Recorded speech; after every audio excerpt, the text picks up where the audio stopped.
This is a continuation of the gestational disorder.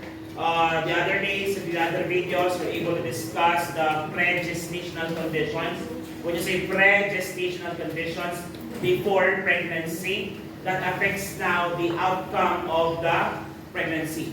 Okay? That affects both the mother and the fetus. Now, with regards to this, we're going to discuss now gestational conditions that affect pregnancy. I was able to finish recording some of it.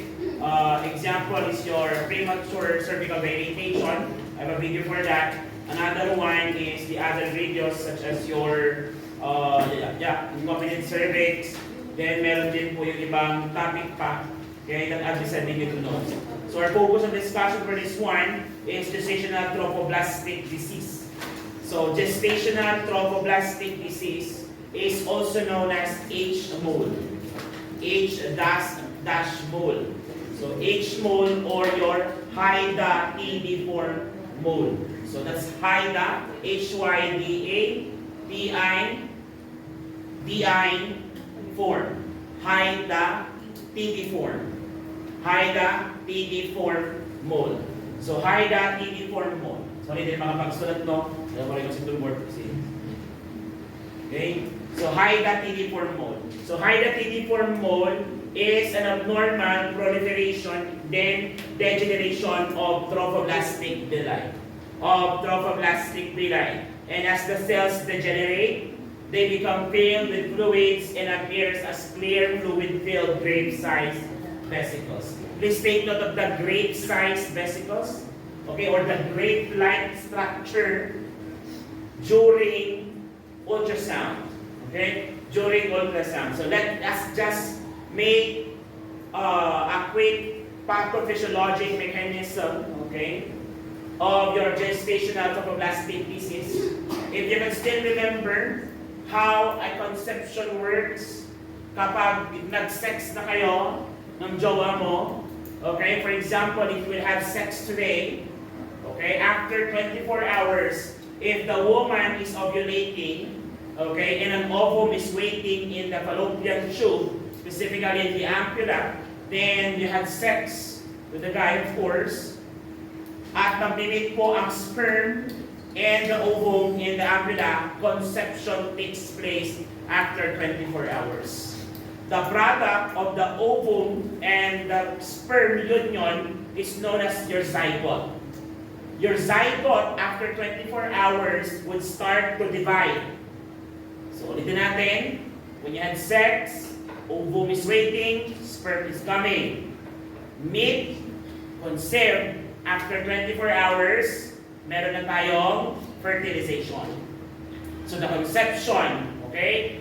Now, we're going to fertilize the ovum or the egg. After 24 hours from the fertilization, magkakaroon ng tawag na zygote. That zygote is the single cell organism na.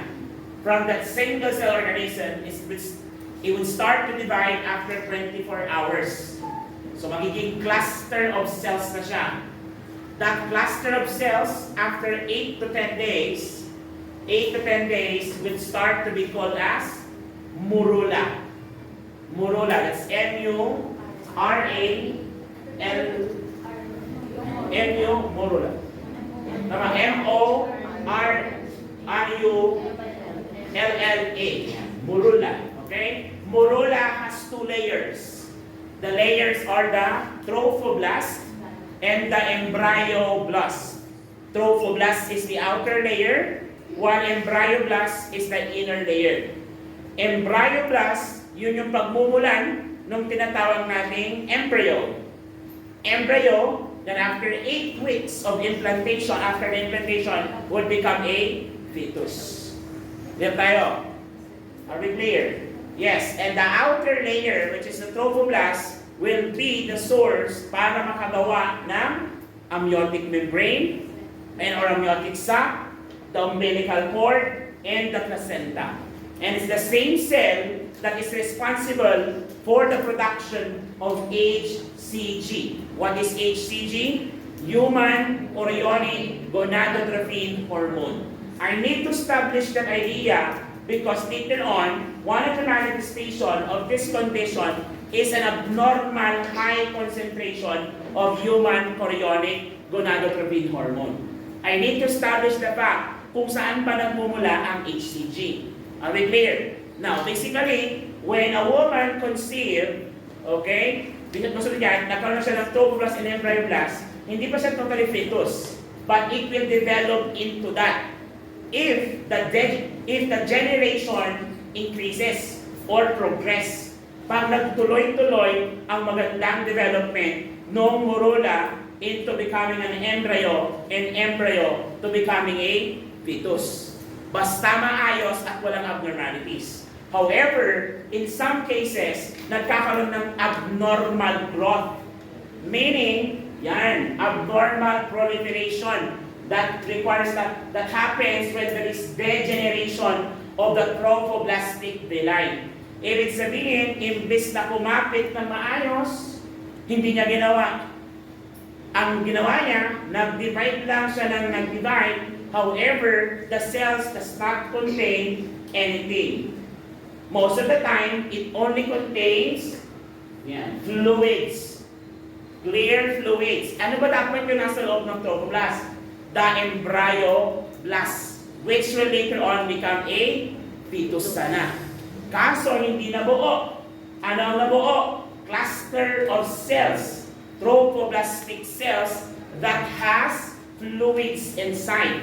Na pag nagdikit-dikit, nagmumukang ubas. Yun yung grape-sized appearance upon ultrasound. Sir, isa sa manifestation, mataas ang HCG. Why? Saan ba gawa yung abnormal cells? Trophoblast. Isn't it that trophoblast is the one responsible in producing HCG? Kaya mataas ang kanilang HCG level. Are we clear? Now, who are the women, okay, or women common to develop, okay, your gestational trophoblastic disease, also known as H-mole or high DD4 mole? These are the risk factors. Okay? Anyway, it's all in your module. Kung masipag lang kayo magbasa. Pero kung ayaw nyo, ito summarize lang ito. But still, there are information that are only available in your module. Kasi medyo self-explanatory naman yun. Okay? You can do that during your self-directed learning. Now, for H-mole, it tends to occur mostly in women who, number one, have low protein intake. Are older than 35 years old or younger than 25, have Asian heritage, so common na sa atin, and sa blood type A, married to a blood type O. A blood type A woman married to a blood type O. Sir, meaning, if I am one of those, I will have trophoblastic disease? Not necessarily. These are just risk factors. Meaning, it is not the exact cause. What is the exact cause, sir? Pag ang pinag-usapan natin is abnormal growth, most commonly, the exact cause is idiopathic. When you say idiopathic, from the word idiot, walang alam, unknown. Hindi natin alam kung paano nagsimula. However, cases are high in this particular factors. Nakita na mataas siya sa mga taong ganito ang sitwasyon. Hindi ibig sabihin na pag ikaw ay babae na mababang protein, automatic may trophoblastic disease ka na. Not necessarily, but you are at high risk. Are we clear? Are we clear? Again, these are not the causes. These are just risk factor. What is the exact cause? Still unknown. Are we clear? So consider po siyang parang cancer. Okay? And take note, may mga cells, yung mga cancer cells, depende kung saan siya nag-start. Kung ang cancer mo ay sa buto, we will call it osteosarcoma. Kapag ang cancer mo, skin, melanin, melanoma. Pag ang cancer mo nanggaling sa trophoblast cells, that would create the chorion. This chorion, tinatawag natin niyang choriocarcinoma. Okay? Kaya ang sakit na ito is also a choriocarcinoma, okay, condition. Now, this is how it looks like. Ayan. Supposedly, ganito. May mga cases na nagpupresito sa fetus eh. However, as time goes by, pati yung fetus kakainin na ng abnormal cell. Okay, hanggang sa magiging ganito na. And okay, so nagpo-coexist yung mole plus the fetus. So pwede ba lang mangyari yun? Yes. Kasi ang pinagmulan naman ng abnormality is dun sa outer layer, si trophoblast. Okay? Ang naging abnormal is si trophoblastic cell, hindi si embryoblast. Kaya pwedeng buntis siya, but at the same time, meron siya trophoblast. Ang problema lang yung mga ganitong cases natin, invasive, kung saan pumasok na siya sa palit sa matres. Then magiging metastatic in some cases. Ito yung tawag din choriocarcinoma. Cancer, metastatic, ibig sabihin, pwedeng kumalat sa ibang parte ng katawan. Okay? So that's it how it looks like kapag actual. I have witnessed one, okay, when I was a student. Okay, and this is how it looks like. Diba? Cancer cell, fluid filled. Imagine, nung maliit-liit pa yan, may fetus yan. Hanggang sa kinonsum na mismo ng mole, pati yung fetus. Or, buntis siya, pero yan lang ang laman ng matres niya. Okay? Ang problema dito, kapag mababaw lang yung pagkakakapit, okay lang. I-DNC, dilatation nucleotides, tanggalin yung abnormalities, okay, tapos mag-chemotherapeutic drug siya, then so iwasan lang magbuntis for the next 1 year or 12 months. However, kapag yan ay kumapit na sa muscle ng endometrium mo, yun ang problema. Kasi parang siyang akreta. So kung nandun na sa loob ang cell, ano ka magawa? Ano bagay mo? Tanggalin nyo, may cancer cells. Kung may cancer cells na kanyang matres, then the woman will need to undergo removal of uterus. Anong procedure yon?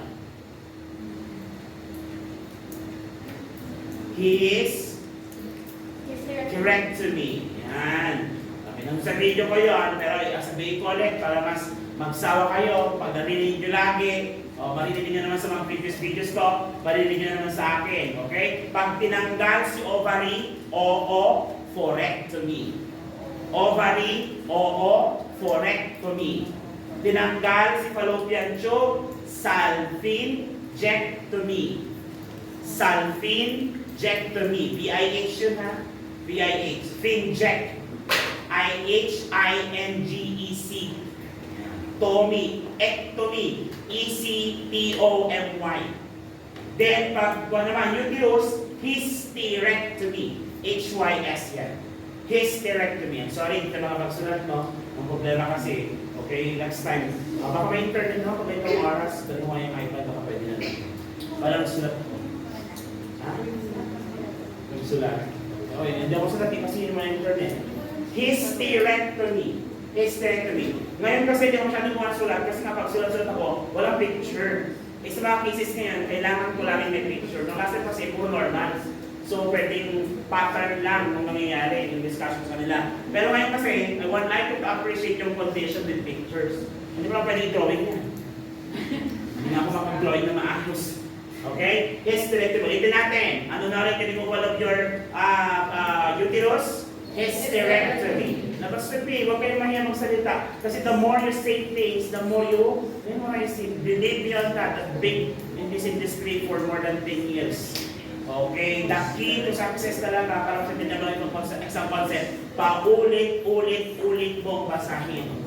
Okay? Again, removal of the uterus, hysterectomy. Removal of fallopian tube, salpingectomy. Removal of your ovaries, oophorectomy. Kaya later on, pagpunta niyo sa area, lalo pag gynae, bago dyan, makikita niyo yung operation na TABISO.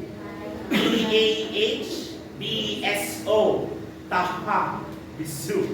We call it TABISO. Yun yung gano'n. That's just an acronym. Acronym. It is an acronym. TABISO. Acronym for what? Total abdominal hysterectomy bilateral salpingectomy, oophorectomy. Tinanggal si matres, tinanggal si fallopian tube, tinanggal si ovary. In short, tinanggal na yung pagka-babae. Sir, hindi tinanggal ba ang vagina? Hindi naman. Okay, hindi tinanggal ang vagina. Iniwan nyo.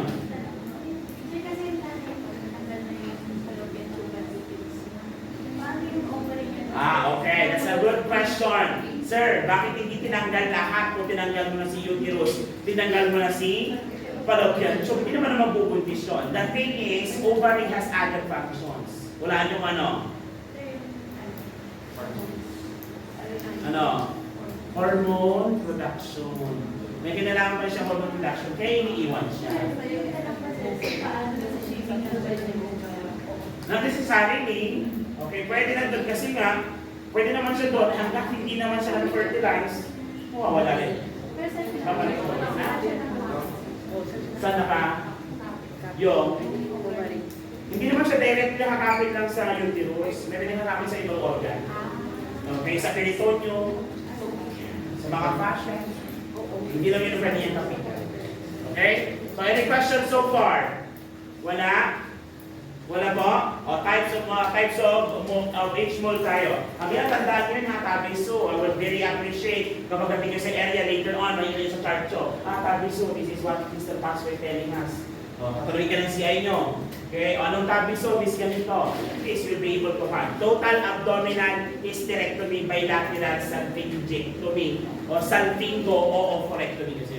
Meron pa din naman salpingectomy o oophorectomy. Meron pang shortcut minsan, salpingo o oophorectomy. Salpingo tsaka oophorectomy. Tinanggal silang parehas. Parang gano'n. Okay, bakit total abdominal hysterectomy bilateral? Bakit hindi total abdominal bilateral hysterectomy? Kasi isa lang naman ang uterus. Kaya the bilateral comes after the hysterectomy. Kasi tinanggal mong uterus, isa lang. Kasi isa lang naman ang uterus mo. Kaya hindi siya pwedeng total abdominal bilateral hysterectomy. Kasi paano bilateral? Isa lang naman ang uterus mo. Ang bilateral is yung salpingo tsaka oophorectomy. Kasi magkabilaan nyo. Are we clear?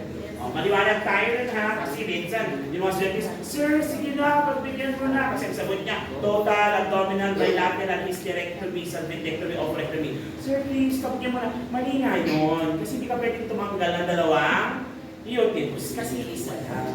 Kasi pag sinabi mong bilateral hysterectomy, tinanggal mo ang magkabilaang uterus. Isa lang naman ang uterus mo. Sa gitna lang. Ulit tayo? So, ang bilateral lang dapat is the fallopian tube and the ovary. Are we clear? Clear as water, clear as mud. Okay. Visit tayo. Please take note of this. If also part of your exam, ha? Type of H-mole. Okay? Type of H-mole. So type of H-mole, there are two types of H-mole. We have your complete and partial H-mole. Complete and partial H-mole. Okay? The examples is Japantic, but it can be linked to chromosomal defects.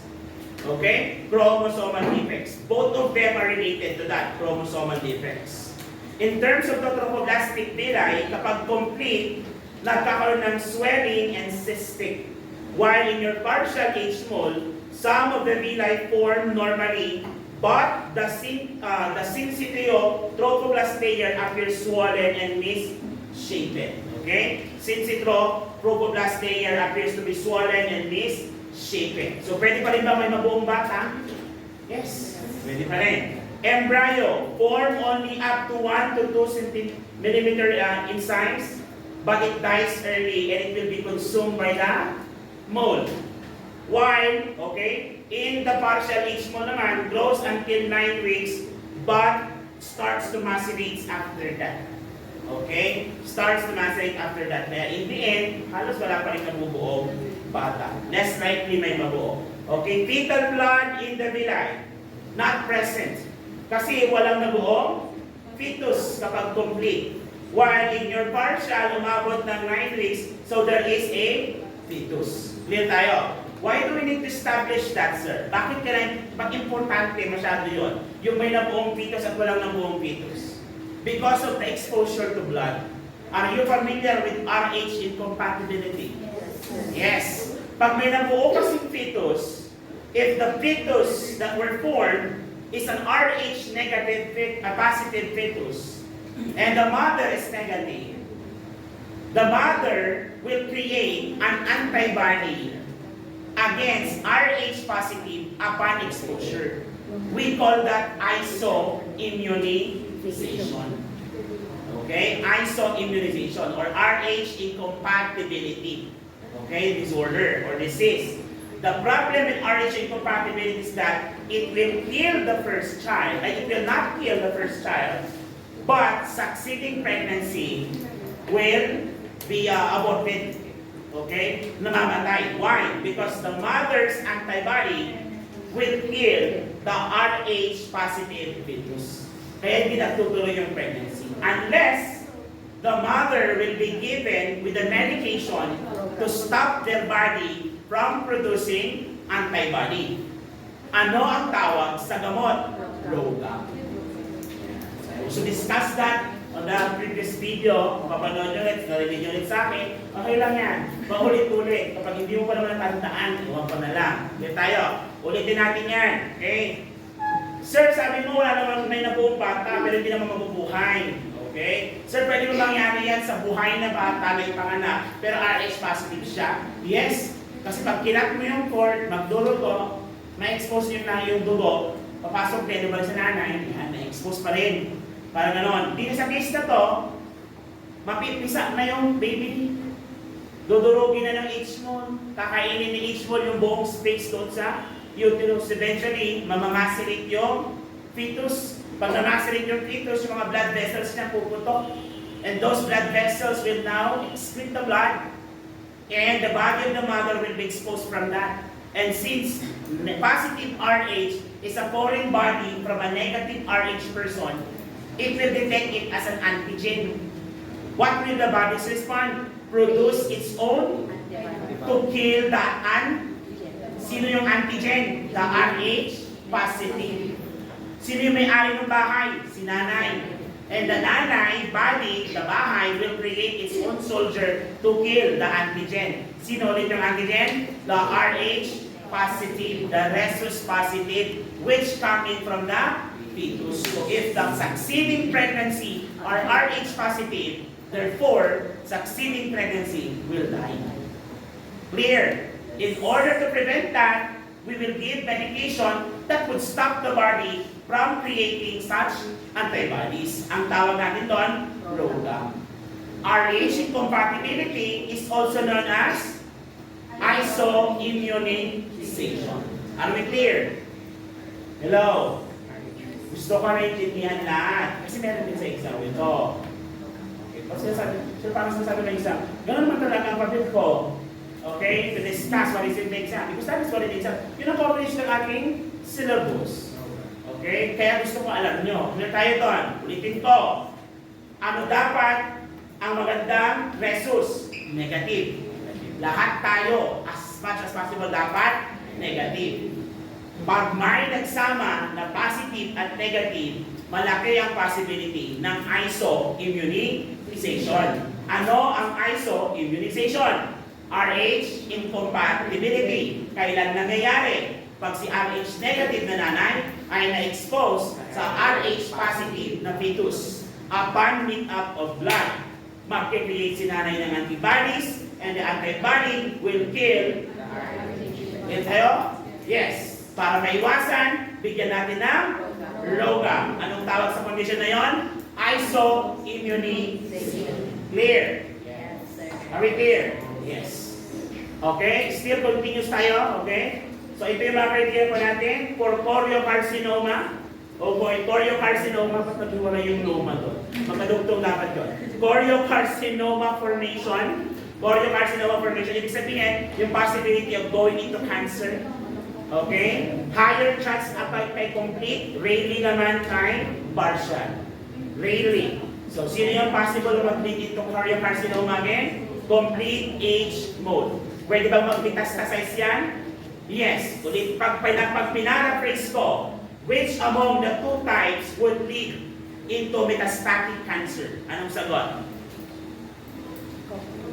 Complete age mode. Ayun o, higher chance of choriocarcinoma. Pwedeng kumalat. Metastatic means it affects other organs. Okay, kakalat ang cancer. Clear tayo? Yes. Chromosomal analysis. Normal karyotype, 46XX or 46XY. results from the fertilization of an egg whose nucleus has been lost or empty or activated. While yung karyotype naman ng partial H small is 69. Tripod, pero maling tripod formation. 2 sperm attached to 1 ovum. Okay? Pag-usapan natin yan. Okay? HCG level is too high in both. Bakit? Trophoblastic cells. Doon tayo? O, ito yon para mas maintindihan nyo. This is how should it work. How many chromosomes do we have? 46. 23 from the mother, 23 from the father. Tama? Each chromosome is a pair. Pag nagkamali sa specific chromosome, it can lead to a congenital abnormalities. Example, trisomy 21, also known as Down syndrome. Naalala niyo ba yun? Yes. Okay, parang ganon. So, the 23 from the sperm from the father's side plus the 23 from the mother's side combined, conception occurs. During conception, both chromosomes will marry together to create a total of 46. Normal cell yan, ang tawag natin doon diploid. Kapag complete naman, 23. However, yung kanyang ovum is oblated. Alam niyo parang bubok. Itlog to, pero walang laman sa loob. So, inasawa niya pa rin. At dahil sanay siya na dapat maging 46, anong ginawa ni chromosome ng lalaki? Siya na lang ang nag-divide. Siya nag-adjust. So yung chromosome cells nanggaling lang sa isa. Kay tatay lang. Kaya nabuo, 46 chromosome, but both from the father. Abnormal ba yun? Yes, kasi kailangan may manggaling kay Hindi tayo? So nagkakaroon ng 46 chromosome diploid, pero uniparental. At yun ang mag-lead sa complete molar pregnancy. Walang mabubuo. No. Kasi nga, kompletong wala. Unlike this one, 23 plus 23. Kaso, may third wheel. Kaya kahit sa aspeto talaga, mali ang kabit. Mali talaga ang kabit. Okay? Pumasok. So, may mabubuo bang bata? Yes. Ayan o. Tama? Kaso may bullshit. Kaya masisira. Kaya nga, kung balikan yung notes nyo, at 9 weeks, aabot pa yung fetus. Balikan yung notes nyo. Makaabot pa sa 9 weeks. Kaya nga, fetal exposure to blood is possible kapag partial. Kasi may nabuong fetus. Sino or saang type ng H-mol mas common ang RH incompatibility? Complete or partial? Partial. Kasi may nabuong baby. May nabuong fetus. Ang problema, may extra. 23 plus 23 plus 23. Clear tayo? Yes. Are we clear? Are we clear? Yes, okay? Pero in the end, halos parehas naman mamamatay ang baby.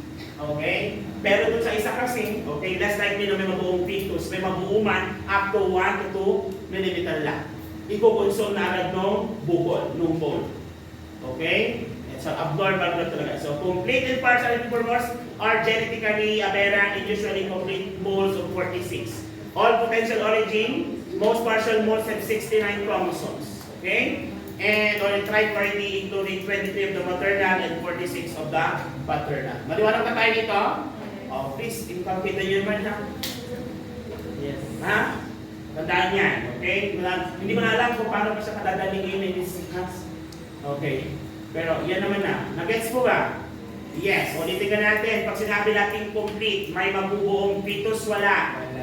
Wala. Sobrang liit, hindi makikita. Kapag sinabi natin partial, aabot pa ng 9 weeks. Yes. Possible ba ang RH compatibility? Yes. Dahil ba sa fetal exposure blood exposure to fetal blood? Yes. Hindi tayo doon? Yes. Yun yung common na maging metastatic. Complete H-mole with breed abnormality. Sino may 46? Complete or partial? Complete, di ba? Ang normal is 46. However, 46 din ba ang complete? Yes, pero may nabuo bang fetus? Sino may nabuo? partial. Pero ilang chromosomes? Kasi meron tayong isang third wheel. Am I right? Yun yung extra 23 chromosomes. Are we clear? Yes. Are you sure? Are you sure? Yung totoo? Okay? So, ang pala ko kasi dapat practically tapos na tayo dito. Sa mga sex na lecture sa akin meron din. Para yung last 30 minutes, I will dedicate it naman sa mga estudyante na may gamitin na nakagets sa klase so that they can stay if they want to.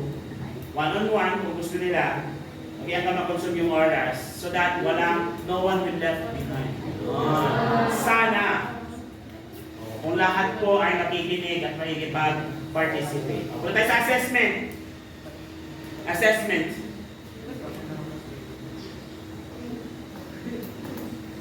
First assessment natin, unexpected fast-growing fetus. Unexpected fast-growing fetus. Ang ibig sabihin yan, yung tiyan mo sa buwan pa lang, pero pag tingnan mo, pag-apat na buwan na. Why? Kasi kung fast-growing ang fetus, mas fast-growing ito. Ang bilis mag-divide ng trophoblast cells. Kaya yung tiyan mo, baka magmukhang pang 5 buwan, kahit 1 buwan ka pa lang. Okay? So, unusual siya para sa pagbubuntis mo, okay, according to this particular man. At tulad ng sabi ko kanina, since the cell is made up of trophoblast cells triggers the release of HCG. Ang cases na ito, sobrang taas, okay, ng kanilang HCG level. Ang normal lang na pregnancy level is 400,000 international unit. Pero for HCG, umaabot siya ng more than that. So, ano gagawing test dyan? Blood test. Specifically checking the level of HCG. Magpapositive ba ang pregnancy test nito? Yes or no? Yes, kasi mataas pa rin ang HCG level ng kanyang ihip. Morning or evening sickness. Actually, too much. To the extent na nakakaroon siya ng, ano yung tawag na ulit? During your announcement, ano yung sobrang pagsusuka? Hyperemesis gravidarum. Sobrang pagsusuka, di ba? Your hyperemesis gravidarum. Okay? Too much morning or evening sickness. No? Halos isuka niya na lahat. Okay? Another one, of course, mayroon tayong sympathetic response. There is high BP, edema, and proteinuria 20 weeks age of gestation. Okay? 20 weeks age of gestation. At least nga ito, umabot ka ng 20 weeks. Kung aabot ng 20 weeks. AOG. No fetal growth kapag complete null. With dense growth in a snowflake pattern. Kapag na-ultrasound, makakakita ka ng grape-like structures. Nung lumabas sa board exam namin, yan lang nakak-short ko. Yan ang tandaan ko sa maternal ko. Grape-like structure. Okay? And of course, since there is no baby, will you hear a heart tone? No. So there is no fetal heart tone. There is no fetal heart tone. No fetal heart tone. And the woman will manifest vaginal discharge, bleeding, spotting, and a dark brown prune juice-like discharges. A dark brown prune juice-like discharges. So those are the assessment findings if a woman, okay, develops your H-mole or your trophoblastic disease, okay? Gestational trophoblastic disease. Sige, makulit na ako, makulit. Pag sinabi natin complete H-mole, ilang chromosomes ang meron? 46. Partial? 69. Are we clear? Yes. A normal pregnancy should be 46, tama? But it has to be 23 from the father and 23 from? Ano siya? Biparental or uniparental? Biparental. Pero pag complete H-mole, uniparental. Galing lang ba sa isa? Yes. Mostly galing lang sa lalaki. Are we clear? Yes. May mabubuong baby? Wala? Wala. Sino may mabubuo? Partial. Kasi may nag-asawa ba ng chromosome from woman and man? Yes. Pero meron pa tayong third wheel. Kaya nabuo si 69. Meron. Are we clear? Are you sure? Paborito nyo na ba ang 69? Ayaw nyo? Okay naman yun. Good! Sige, pasyente, tapos nasa set findings, paano pag nalaman meron na, ano gagawin natin? Paano tayo makakatulong sa pasyente? Ito ang mga bagay na alam natin. Okay? Normal or abnormal? Yung condition, is it normal or abnormal? Normal. Basically, mabubuhay mo, mamatay ang bata. At galit na lang natin. Tama po ba? Yes. Surgical procedure, DNC. Alam yung DNC? Dilatation and curettage. Yung ba yung parusundan na meron? Yes. Tanggalin whatever is left inside. Clear tayo? Yes. Ang pasyente natin may trophoblastic cell even after the dilatation and curettage. Will the HCG level remain high? Yes. So prevent or avoid pregnancy for at least 12 months. Kasi kailangan yung monitor yan. Take note that even trophoblast cells in your lungs would produce HCG. Yun tayo? So bakit natin yung monitor ng HCG?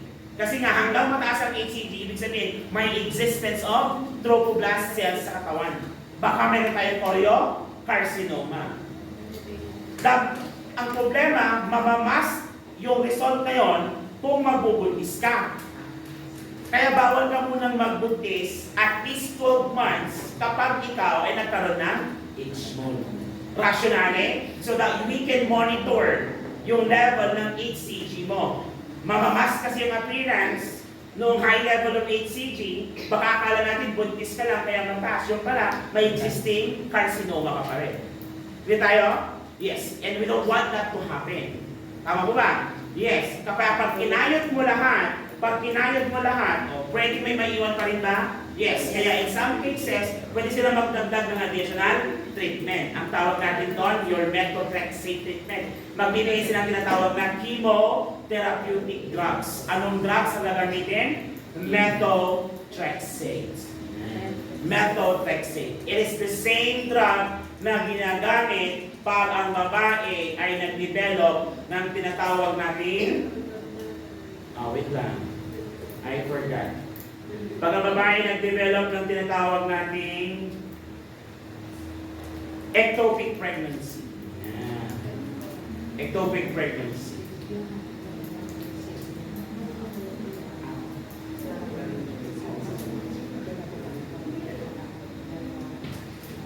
Yan. So ito yung ating gamot, prophylactic courses, methotrexate. Nalala pa ba ang inyong pharmacology? Wala na. Methotrexate is a anti-neoplastic or anti-cancer drugs. Ano ang pattern ng anti-cancer drugs? It kills what? Fast-growing cells. Is a threat sa fast-growing cells? Yes. Kaya nga siya teratogenics. Hindi siya pwede sa buntis. Kaya pag ikaw ay nagbubuntis, bawal ka kaya nga nung yung cancer, kapag ang babae ay may cancer at nasa late stage siya, hindi siya pwede magbuntis kasi kailangan niya na mag-treatment for cancer. Kasi pag nag-treatment siya ng cancer while she is pregnant, ano mangyari sa fetus? Pwedeng mamamatay or mag-develop ng abnormalities because the drug are teratogenics. Are we clear? Okay, in this case naman, ginagamit din siya as prophylactic treatment. Okay, kasi baka may naiwang carcinoma. Okay, or choriocarcinoma. Dactimycin is also given. Okay, dactimycin can be added if metastasis occurs. Okay, dactimycin can be given if metastasis occurs.